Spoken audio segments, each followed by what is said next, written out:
Hi guys, welcome to this heart-to-heart conversation with our Professor McAnally. We know her as the most energetic and cheerful professor at Mohali, and we're very excited to have a conversation with you today beyond the books. Why are you not studying right now? What are you thinking? Yeah, so Professor, we know you as this phenomenal teacher that you are and someone who's done remarkable research. What we wonder is that what is it that you do when those books of accounting close, and what keeps you busy if it's not teaching and research? Oh gosh, so I work a lot of hours, but because I love what I do, it doesn't feel like a lot of work. So for example, today I'm working on the textbook, 8th edition, all new financial statements, all the new standards, new exercises, everything. But I love that, so it doesn't feel like work. It feels just like creative, fun stuff. So I have, as you know, I live in Texas, and I have a fairly large property with lots of gardens, and so I garden. I love to cook.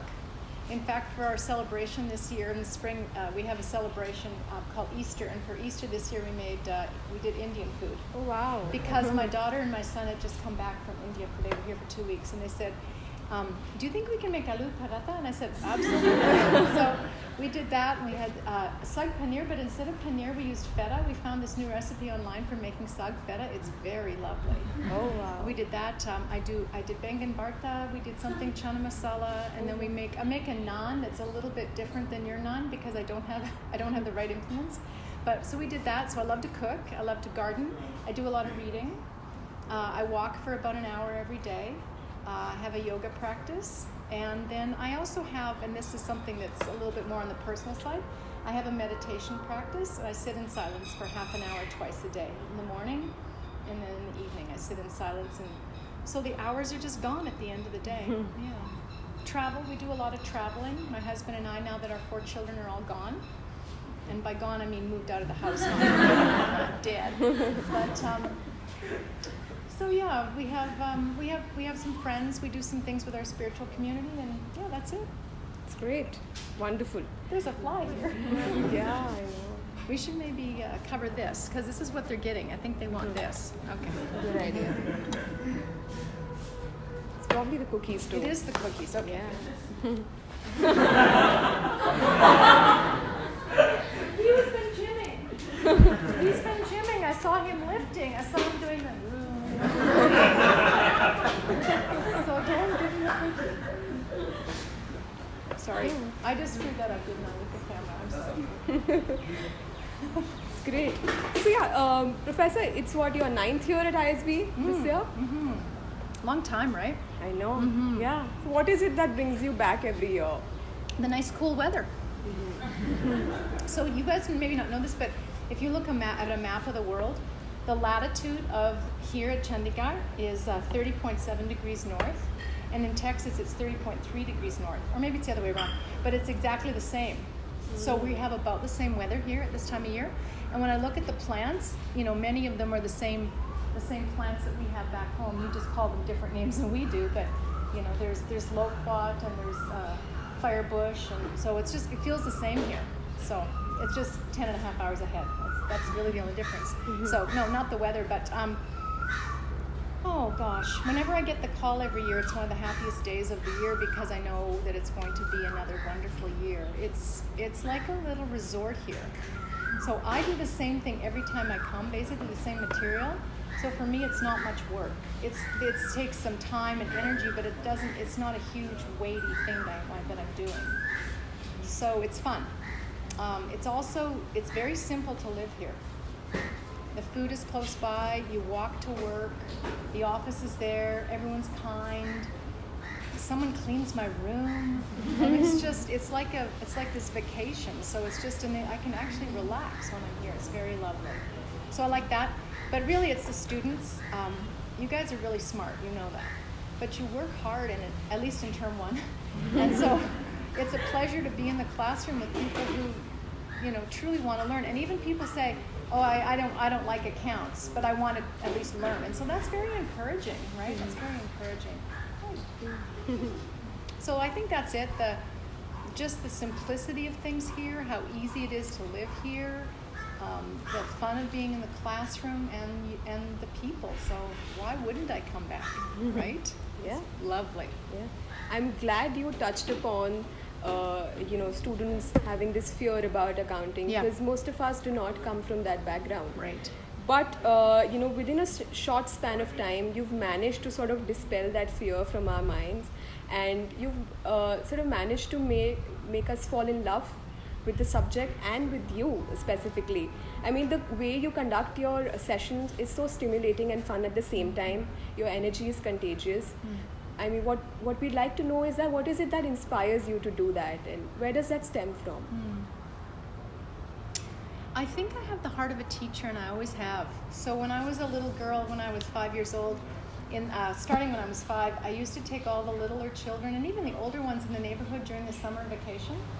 And at night I would write on paper, 1 + 1 equals, 2 + 2 equals, 1 - 3 equals, 1 + 3 equals. Like, I'd write little sheets for them, and then they'd come in the morning. It was 5. And I would sit them down and I'd say, you must do your maths now, and I would help them. And I just have always loved that, creating this learning environment. So I don't know, it's not work for me. It's hard to understand how it is, but I get in the classroom and it's just wonderful to be there. So it's not a lot of work. So what gives me the energy is, first of all, I think accounting is really important. I really do. Every single one of you, whether you're in marketing, whether you're going to be doing media stuff, whether you're going to be doing finance or accounting, no matter what, or operations, you need to understand how financial information is aggregated and reported. It's critical. How are you going to price your product? How do you know if you should give a discount? How do you know where you should expand? I mean, all those decisions depend on you getting accurate information and understanding how to use it. And so because I think it's so important for this knowledge, for you to gain this knowledge, it's important, and so I want to do it. So that's why I like this subject anyway. I know the other professors love their subject, but mine is most important. So I just have to get you up to speed on that. And so that deep desire, I have a wish for each of you to be able to pick up an income statement and say 5 reasonable things about the numbers you see, and to calculate some ratios and to know what they mean. It's such a deep wish on my part that that's what happens in the classroom. So I think an inspiration for me, though, and Ritika and I were talking about this before, an inspiration for me is, do you know Benjamin Franklin? He was an American leader back before America was a country.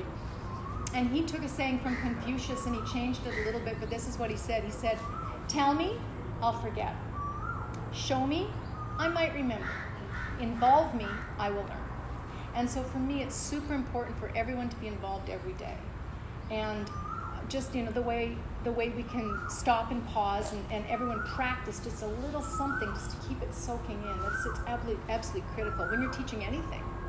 So the love of the subject, the belief that it's critical, and just this notion that I want everyone to be involved, that's just, I come in and then it just happens. So, yeah. Wonderful. I mean, it's great. Sometimes it doesn't. I mean, on Thursday, a little John K, section K. Who's in section K? Yeah. I got to the board and I could not make this stupid thing balance. It balanced for L, it balanced for J, it balanced for I, and I'm looking at it, and then I realized after everyone left, I realized there was no AC in that room. And I'm a woman of a certain age, and it was just like, this is so hot, my brain was overloaded. So things like that happened, and then I left and I felt a little bit responsible. I felt like, I screwed that up, and I thought, shit happens, just let it go, and I'm not even concerned about it, so sorry for you guys. But the thing is, if you're enjoying yourself and you're truly doing your best, if things don't go well, what do you oh well. So yeah, so it's low pressure in the classroom for me. Anyway, I think that's probably the answer I'd give. The bit that you enjoy accounting so much, you've spent most of your life balancing accounts. Did you sort of derive any sort of inspiration from there as to how to strike a balance between your own professional and personal life? Did you derive any sort of lessons from the work that you've done all of your life? Yeah, so this will seem strange, but your whole life is a balance sheet. If you think about it, you have been given gifts, talents, you have time, you have all these assets, these resources that you're going to use. Your brains, your energy, your passions. That is on the left-hand side of your balance sheet. Those are your assets. And you need to stop and say, where did they come from? So, right, how do you get assets? There's only really three ways. One is you borrow it. You get a liability. Two is you earn it. And three, you have it given to you. That's what it means to have that balance sheet equation. So if you think about it, where did you get your assets from? How are you so smart? How are you here? And you start to think that you owe. People have given you things. Your teachers, your parents, your country, the people who've loved you all your life, they've given you something of great value for you to be here. And I feel like that every day. People have gone before me and given me great gifts. And so if you think about it, we're called to pay dividends. Right? We are called to pay dividends. And there's an expression, to those who have been given much, much will be demanded.